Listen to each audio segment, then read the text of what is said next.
When I was still struggling with same-sex attraction, I was a worship leader, a youth leader, a young adults leader at my church. So many people looked up to me as the prime example of a Christian.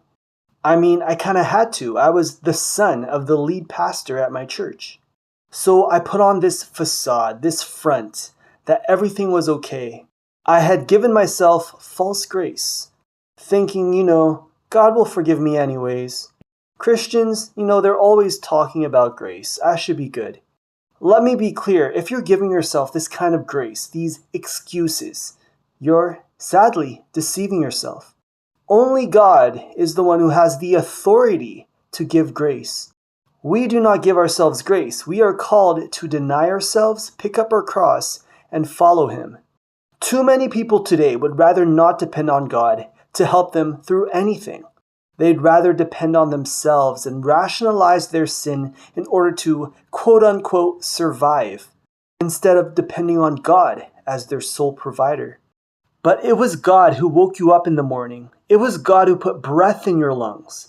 It was God who gave you hands and feet so that you can move about and live life.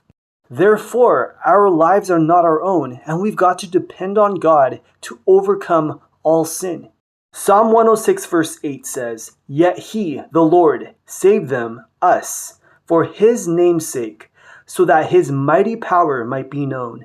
What this means is that when you became a Christian, God was not doing you a favor.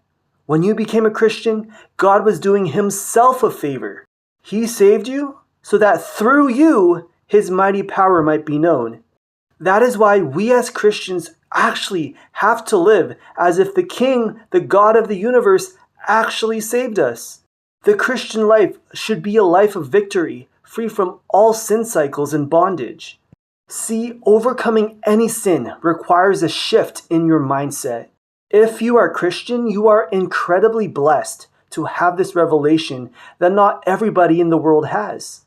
Therefore, make every effort to teach and train yourself. Discipline yourself with reading the Bible and praying consistently every single day. Throw off all that hinders and the sin that easily entangles you. It's about becoming so motivated and compelled by the finished work of Jesus Christ on the cross that even the thought of sinning disgusts you. This balance between disciplining ourselves and knowing the grace that can only come from God, that's the key to overcoming all sin.